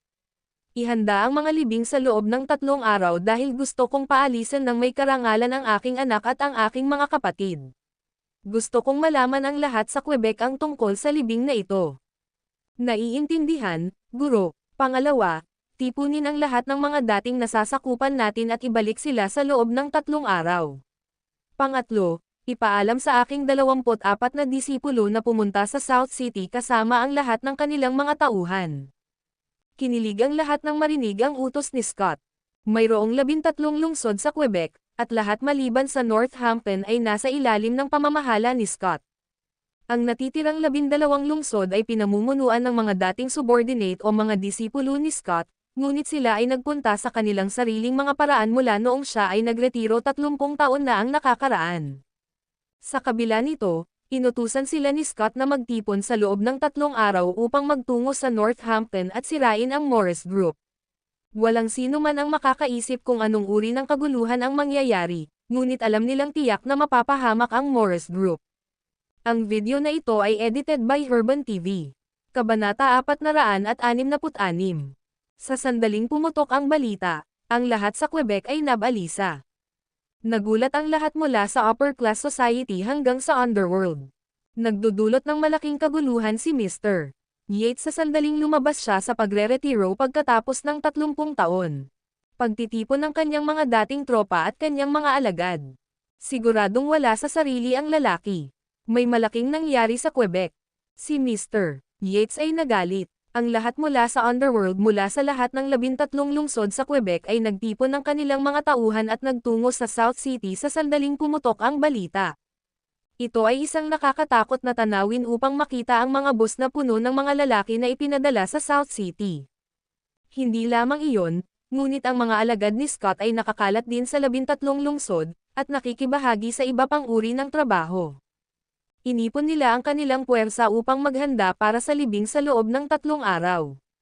May tinansya na makakatipon sila ng hindi bababa sa 10,000 tao sa loob ng 3 araw. Muli, nagulat ang lahat. Si Scott Yates ang tunay na hari ng Quebec. Kahit na matapos magretiro sa loob ng 30 taon, halos hindi niya kinailangan pang iangat ang isang daliri para magtipon ng hukbo. Alam ng lahat sa Quebec ang kanyang mga aksyon. Kahit pumikit ang South City, mahirap makipag-ugnayan kay Mr. Yates kung ma-provoke siya. Hanggat hindi sila nagdudulot ng anumang kaguluhang sibil, malaya silang ayusin ang libing kung ano ang gusto nila. Sa Mount Amethyst, si Scott at Typhon ay nakaupo sa tapat ng isa't isa. Ang bagyo ay mukhang kalmado at nakolekta gaya ng dati, na parabang hindi na niya inaalala ang kanyang sarili sa mga makamundong gawain. Para naman kay Scott, ang kanyang buhok ay pumuti magdamag, na nagmukhang matanda at matanda. Guro, ang mga tao mula sa lahat ng 13 lungsod sa Quebec ay nagtipon. Mayroon kaming 11,000 tao sa ngayon. Hindi lang iyan, papunta na rin ang mga alagad mo mula sa kanilang malapit sa probinsya. Sa tansya ko, magkakaroon tayo ng 13,000 sa kabuuan, ulat ni Theo. Tumanggo si Scott bilang pagsang-ayon. Dama po ang kanyang tingin kay Typhon at sinabing, noon, lagi kong sinisikap na sugpuin ang iyong pagkauhaw sa dugo dahil ayaw kong hindi ka makatao at mauwi sa parang hayop. Nanahimik ang bagyo. Ang kanyang uhaw sa dugo ay talagang hangina sa nakalipas na 30 taon. Pero ngayon, may pumipilit sa kamay natin. Bagyo, oras na para kunin muli ang iyong espada. Gusto kong magsimula kang pumatay. Sa dami hanggat maaari, marahas na sabi ni Scott. Kinilig si Theo na nasa gilid sa tono niya. Ito ang unang pagkakataon na hiniling ni Scott sa Typhoon na magsagawa ng pagpatay. Noong nakaraan, nag-aalala siya na baka mapatay ng bagyo ang napakaraming tao. Gayunpaman, hinihiling niya sa Typhoon na patayin ang lahat ng makakaya niya ngayon. Ito ay sapat na indikasyon upang ipakita ang galit ni Scott. Ang pagkamatay ni Fernand at ng iba pa ay nagpatalsik sa kanyang kalooban. Itinaas ni Typhoon ang kanyang mga mata at paos na sinabi, isasama ko ang lahat sa Northampton. Boom! Natakot si Theo sa kanyang talino na nagsimula siyang bumuhos sa malamig na pawis. Walang makakapidyo sa Typhoon kung lalabas siya ng todo. Sa pagkakataong ito, ang mga lansangan ng lungsod ay tiyak na maliligaw sa dugo. Ang numero 1 mass murderer ng Quebec ay titigil sa wala. Alam ng Diyos kung gaano karaming tao ang mamamatay sa pamamagitan ng kanyang mga kamay sa pagkakataong ito. Samantala, si Levi na nasa Northampton ay sumilay ng manipis na ngiti nang matanggap niya ang balita. Ha, may nangahas na magtipon ng hukbo sa ilalim ng aking ilong. Sinusubukan ba nilang mamatay? Nagkatinginan sina Asher Dragon at Kirin at napabulalas, Diyos ng digmaan, hindi namin akalain na magiging napakalakas ni Scott. Nagawa niyang magtipon ng napakaraming tao sa loob ng 3 araw, at ang bilang ay patuloy pa rin sa pagdami. Siya ay tiyak na numero 1 sa Quebec. Kung ikukumpara sa kanya, mukhang mahina si Jack at Liam. Ito ang hitsura ng isang tunay na boss. Nakangiting sabi ni Levi. Sa kabilang banda, inaabangan ito ng White Tiger. Ngumiti siya at sinabing, balita ko maraming darating na kasanayan. Hindi ako makapaghintay. Iisipin ng iba na wala sa sarili ang White Tiger kung narinig nila siya. Ang video na ito ay edited by Herban TV. Kabanata 467. Gayunpaman, alam ng lahat ng nakakakilala sa kanya na siya ay isang ganap na psycho, hindi banggitin ang isang makinang pangpatay. Hindi tulad ng hindi pa siya nakaharap ng 10,000 tao ng mag-isa. Sa sandaling iyon, dali-daling sumugod si Glenn. Ginoo, Garrison, ito ay magiging nakakalito. Kahit gaano kakalakas, delikado pa rin ang mga bagay-bagay kung ilalabas ng mga taong ito ang kanilang kabaliwan. 10,000 tao ang lumapit sa amin ng sabay-sabay, nakakatakot lang isipin, iyon, lalagyan ng nobela. Nanginginig si Glenn sa naisip. Gayunpaman, sinabi ni Levi sa maluwag na paraan, Glenn, maghanda ka ng kabaong na ipapadala sa libing. Ha? Ano ang ibig mong sabihin, Mr. Garrison? Natarante si Glenn. Hindi ba magalit sa kanya ang pagpapadala ng kabaong kay Scott? Ano ito? Tinatanong mo ba ako? Sabi ni Levi. Hindi ako mangangahas. Aayusin ko agad. Tumutulo ang malamig na pawis sa noo ni Glenn. Pagkaalis ni Glenn, tanong ni Levi, nasaan ang cavalry regiment? Kasalukuyan silang matatagpuan sa Northwest Great Desert, sir. Sabi ni Phoenix. Sa pamamagitan nito ay ipinatawag ko ang cavalry regiment na pumunta sa Northampton bukas. Malamig na sabi ni Levi. Sa sandaling iyon, alam ni Asher Dragon at Kirin na seryoso si Levi tungkol dito sa pagkakataong ito. Alam ng lahat na ang personal na hukbo ni Levi ay ang Invincible Iron Brigade. Gayunpaman, kakaunti ang nakakaalam na si Levi ay personal na nagtayo ng ilang maliliit na tropa na hindi rin magagapi. Halimbawa, ang cavalry regiment ay nabuo ng 18 makapangyarihang kasanayan. Sila ang sagisag ng pagkawasak. Minsan, pinangunahan ni Levi ang cavalry regiment sa digmaan. Nilipol nila ang 20,000 katao sa isang gabi at winasak ang isang maliit na bansa na may 19 na tao lamang. Ang 18 psychos na ito ay parang isang kutsilyong bakal na tumutusok sa puso ng kanilang kaaway. Bawal na banggitin pa ang mga pangalan ng mga sundalong ito sa larangan ng digmaan. Dahil hindi man lang malalaman kung ang buong barracks nila ay nawasak. Tsaka, sabihin mo kay Alfie na magsisimulang gumalaw. Siguradong wala na siya sa porma ngayon pagkatapos ng mahabang pahinga sa South War Zone, sabi ni Levi. Ang mga tropa ng Dragon Legion at Iron Brigade na nakatalaga sa South War Zone ay talagang nasasabik sa sandaling pumutok ang balita. Sa wakas ay makakawala na sila pagkatapos itong hawakan sa loob ng 2 o 3 buwan. Mabilis na inipon ni Alfie ang lahat. Makinig ka. May mahalagang misyon tayo sa 3 araw. Bukod dito, lalaban tayo sa tabi ng Diyos ng digmaan. Sigaw ni Alfie. Boom! Nang marinig na sila ay lalaban sa tabi ng kataas-taasang Diyos ng digmaan, ang lahat ay nabalisa sa pananabik. Tuwang-tuwa sila kaya napaiyak ang bawat isa sa kanila. Ito ay isang bihirang pagkakataon. Huwag mo sana akong ipahiya sa larangan ng digmaan. Umaasa ako na magagawa nating ayusin ang lahat ng walang pag-angat ng daliri ang Diyos ng digmaan at ang kanyang mga bantay. Sigaw ni Alfie sa taas ng boses. Maaari mo bang ipangako sa akin iyon? Oo, lahat ay sumigaw sa tuktok ng kanilang mga baga. Kaya ba natin? Oo, kaya natin. Maging mabuti tayong lahat sa misyong ito. Ipakita sa kanila ang galit ng Dragon Legion. Dapat nating ipaalam sa Diyos ng digmaan na maaari pa rin tayong maging pinakamahusay kahit na wala na tayo sa ating elemento. Masiglang sigaw ni Alfie kaya namamaos ang boses. Ang Dragon Legion ay hindi matatalo. Ang Dragon Legion ay hindi matatalo. Kuwit, niyanig ng hiyawan ng mga sundalong ito ang langit at lupa. Lahat ng nasa South War Zone ay natigilan. Nakakatakot ang kanilang kalupitan. May nangyayari na ba simula nang ma-assign sila sa isang misyon? Sinusubukan ng lahat sa South War Zone na alamin kung ano ang nangyayari. Nakabreak na sana ang Iron Brigade. Ito ay dapat na isang bagay na malaki dahil sila ay pinapakilos. Ang video na ito ay edited by Herban TV. Kabanata 468. Sa loob ng opisina ng Commander-in-Chief ng South War Zone. Ang Commander-in-Chief, Vice Commanders-in-Chief, at ilang higher-up ay naupo sa kani-kanilang upuan habang nakakunot ang kanilang mga kilay.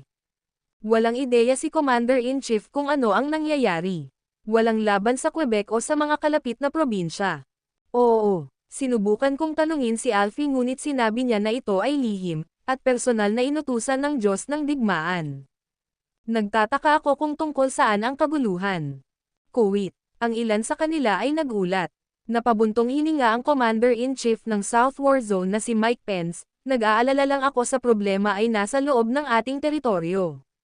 Hindi ko nais na ang Diyos ng digmaan upang ayusin ito para sa amin kapag hindi namin ito alam. Magulat, Ginoo, sa palagay ko naisip ko na. Sabi ni Kapitan Mortimer. Well, ano ito? Si Scott Yates mula sa South City ay naging usap-usapan kamakailan. Tinitipon niya ang kanyang mga lumang tropa at ang kanyang mga alagad. Nabalitaan ko na pinaplano niyang salakayin ang Northampton. Sabi ni Mortimer. Iikot at manalo gamit ang iyong 5 piso. Nakuha ko na. Ang godson ni Scott at ang mighty generals ay pumwesto na sa Northampton. Ngayong iniisip ko ito, sino pa ba sa Northampton ang makakalaban kay Scott bukod sa God of War? Tumalon ang isa sa Vice Commander-in-Chief. Ang ibig mo bang sabihin ay lalabanan ni Scott ang God of War? Nagtatakang tanong ni Mike. Eksakto. Tinipon ni Scott ang kanyang mga lumang tropa at mga disipulo para sa tanging dahilan ng kanyang paghihiganti. I bet hindi niya alam na hahaharapin niya ang God of War. May ibang tumunog. Napakapangahas. Gaano kalakas loob na hindi niya igalang ang Diyos ng digmaan. Mortimer, dalhin mo ang iyong mga tropa para sirain si Scott Yates. Galit na sabi ng mainitin na si Mike. Hindi mo dapat gawin iyon, Commander-in-Chief. Nasa kalagitnaan na ng paghahanda ng Dragon Legion. Nangangahulugan ito na nais ng Diyos ng digmaan na personal na makitungo kay Scott. Hindi tayo dapat lumampas sa ating mga hangganan. May ibang nagpayo. Iyan ay may katuturan, ngunit bantayan ang sitwasyon. Resolbahin kaagad ang usapan kung may nangyaring kakaiba. Ang unang dibisyon, ika-89 na dibisyon, at ang iba pang mga legion ay dapat na maging handa para sa kung ano ang darating. Utos ni Mike. Opo, Ginoo. Kuwit. Isang araw na lang ang natitira bago ang libing. Humigit kumulang 8,000 tao ang nagtipon sa Mount Amethyst, at ang mga bilang ay patuloy na lumalaki. Samantala, sa meeting hall ay nakatayo ang isang grupo ng mga tao. Ang grupong ito ng mga tao ay binubuo ng 13 pinuno mula sa dating tropa ni Scott at mga 10 ng kanyang mga alagad. Ang isa sa kanila ay isang lalaki na may suot na salamin na may gintong rim na tinatawag na Garfield Perkins. Hindi lamang siya lubos na pinahahalagahan ni Scott, ngunit siya rin ang pinakamalakas sa mga disipulo ni Scott, ang pinuno ng Quebecs. ikatlong lungsod, Edge City, at ang pinuno ng Underworld.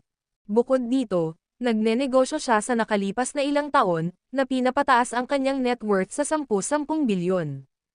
Huwag kang mag-alala teacher, babayaran ko sila sa kanilang buhay anuman ang kanilang mga pinagmulan o kanilang mga kakayahan. Galit na sabi ni Garfield. Oras na nang nawala, kuwit. 1,000 tao ang sumigaw sa taas ng kanilang mga baga.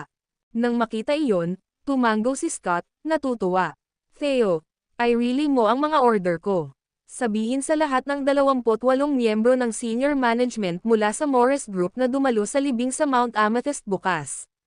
Sila ay dapat kumilos bilang mga tagadala, isa katuparan ang paglilibing, at lumuhad sa sementeryo sa loob ng 3 araw at 3 gabi upang magsisi sa kanilang mga kasalanan. Patayin ang sino mang wala, bili ni Scott. Hindi nagtagal ay naglakbay ang balita sa Morris Group. Nagulat si Iris at ang iba pang mga nakatataas, lalo na ang mga nakarinig ng chismis na malapit na silang lusubin ng 10,000 tao. Biglang nataranta ang lahat sa Morris Group.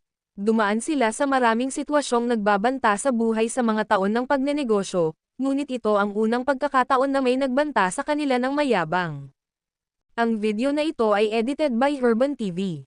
Kabanata 469. Focus sa trabaho nyo guys.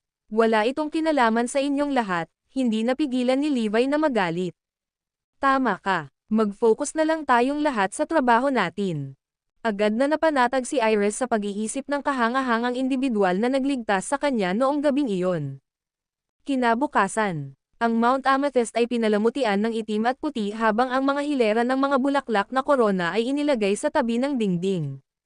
Ang libing ng siglo ay nakaakit ng maraming atensyon, kung saan ang kalangitan ay madilim at ang kapaligiran ay tense. 2 lalaki ang nakatayo sa harap ng bulwagan ng pagluluksa. Ang isa sa kanila ay si Typhoon, mukhang malamig at walang pakialam. Ang isa pang lalaki ay si Scott, na nakayuko ang likod at kulay abo na puting buhok na nagpatanda sa kanya.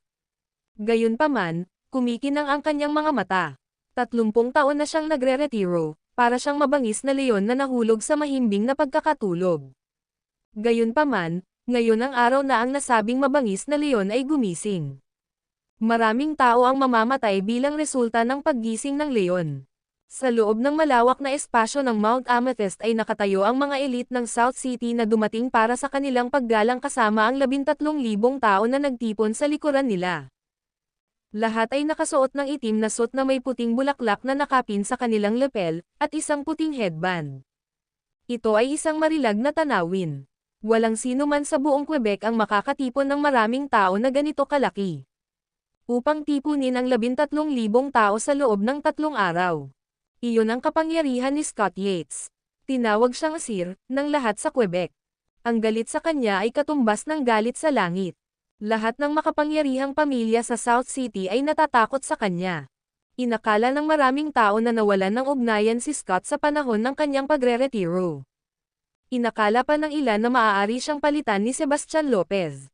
Pero ngayon, parang ang biro sa kanila. Sapagkat sino ngayon ang makakalaban sa makapangyarihang Scott Yates? At sino ang maaaring pumalit sa kanya? Itinuwid ni Scott ang puting bulaklak sa kanyang lapel at sinabing, "Hey, hindi ko akalain na makikilala ko kayong lahat sa ganoong okasyon. Gusto kong pasalamatan ang lahat ng pumunta para paalisan ang aking 3 kapatid na lalaki at ang aking inaanak. Salamat." Napayuko si Scott. Nang makita ang kanilang pinunong yumoko ay nabalisa ang lahat ng 13,000 tao habang namumuo ang galit sa kanilang mga puso. Sir, emosyonal na sigaw ng lahat. Magretiro na sana ako, pero paulit-ulit na ginugulo ng ilang tagalabas ang Quebec, kinuha ang aming teritoryo at ari-arian, at minasacre pa ang aming mga tao. Ninanakawan nila ang buhay natin. Ngayon, ako, si Scott Yates, ay ipinapahayag na aking sisirain ang Morris Group sa lahat ng mayroon ako. Bulalas ni Scott sa malakas na boses. Pabagsakin mo sila. Pabagsakin mo sila. Nobela. Mata sa mata. Mata sa mata. Ang sigaw ng labanan ng mga taong ito ay yumanig sa kalangitan. Tiyak na sapat na ito para manginig sa takot ang lahat sa Quebec. Masyado siyang malakas. Ang sino mang tumayo sa paraan ni Scott Yates ay aalisin. Sir, mayroon pa tayong 10 minuto bago magsimula ang libing, Ang natitira na lang ngayon ay Morris Group. Paalala ni Theo. Tumango si Scott. Guro, ano ang gagawin natin kung wala ang mga tao sa Morris Group? Tanong ni Garfield. Isang kislap ang sumilay sa mga mata ni Scott nang sumagot siya, pagkatapos ay tatanggapin natin ang Morris Group sa lupa at kakalagkarin ang buong Northampton pababa sa impyerno. Naiintindihan, guro, handa akong sumali sa mga Taliban na puwersa. Kinuha ni Garfield ang inisyatiba upang magboluntaryo. Magaling. Natuwa si Scott. Gusto niya ang panig na ito ni Garfield. Dumating na ang mga tao mula sa Morris Group. Sa sandaling ito, isang malakas na boses ang narinig.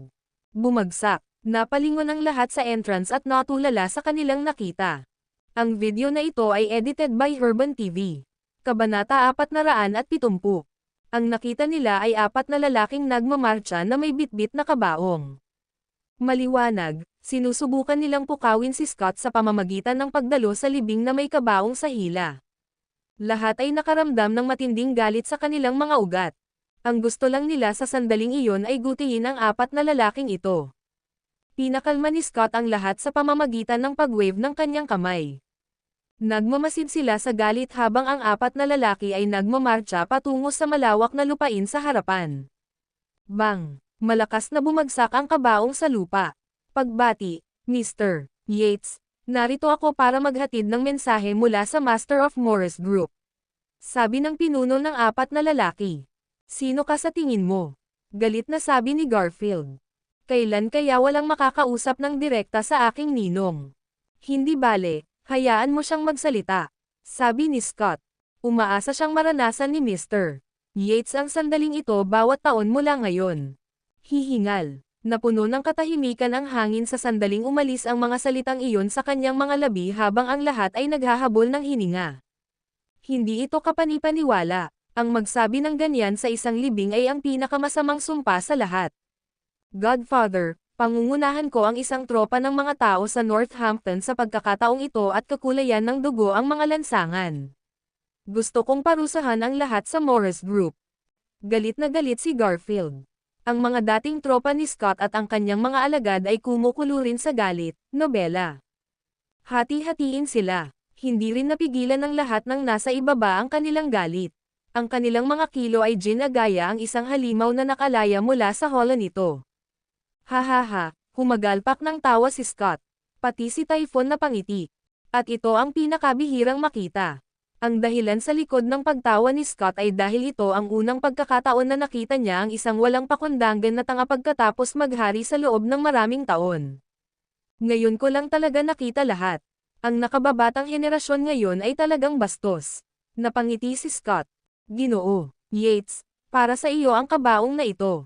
Sabi niya, sooner or later, kailangan mo. Nagsalita ang isa sa pallbearer. Boom! Galit na galit si Garfield at ang iba pang mga bisita. Magkadikit ang kanilang mga kamao habang puno ng galit ang kanilang mga mata. Hindi na nila kinaya ang walang humpay na panunokso mula sa Morris Group. Ang kanilang mga aksyon ay sapat na upang magkaroon ng sinuman at lahat na magkaroon ng pagnanais na guluhin ang Morris Group. Damn it all to hell. Sabi ni Theo na nagngangalit ang mga ngipin. Paano sila naging malupit? Masyado nang itinutulak ng Morris Group. How dare they provoke us like that? Wala silang respeto kay Sir. Mahigpit na binobola ni Garfield ang kanyang mga kamao. Hindi na niya napigilan ang kanyang hangarin na pumatay. Swoosh! Hindi na napigilan ng isang tao mula sa karamihan. Sumugod siya habang nakatutok ang kanyang espada sa 4 na pallbearers. Papatayin ko kayong lahat. Ibinato niya ang kanyang espada sa kanila. Bang! Gayunpaman, isang malaking puwersa ang nagpatambas sa espada mula sa kanyang kamay at naputol ito sa kalahati. Tumayo ka. Hayaan mo silang umalis. Malamig na sabi ni Scott. Si Typhon ang naghati ng espada sa isang maliit na bato. Ito ay isang nakakatakot na nagpapakita ng kanyang kakayahan. Sa huli, umalis ang 4 na pallbearers. Sinubukan ni Scott na pigilan ang kanyang galit habang sinasabi niya, ituloy na natin ang libing. Paalisan ang aking kapatid at ang aking anak sa kanilang huling paglalakbay. Sumalangit nawa, kuwit. Inubos ng lahat ang baso ng alak na nasa kamay nila. Basag, kuwit. Pagkatapos nito, Binasag ng lahat ang baso ng alak sa sahig. Ito ay isang kamangha-manghang tanawin upang makita ang libu-libong mga tao na ginagawa ito ng sama-sama. Sir, ibababa na ba natin ang kabaong ngayon? Tanong ni Theo. Hindi, dapat ang pinuno ng Morris Group ang magbubuhat at magbaba ng kabaong. Pumunta tayo sa Northampton sa pagkakataong ito. Gagawin kong buhay na impyerno ang Northampton. Sigaw ni Scott.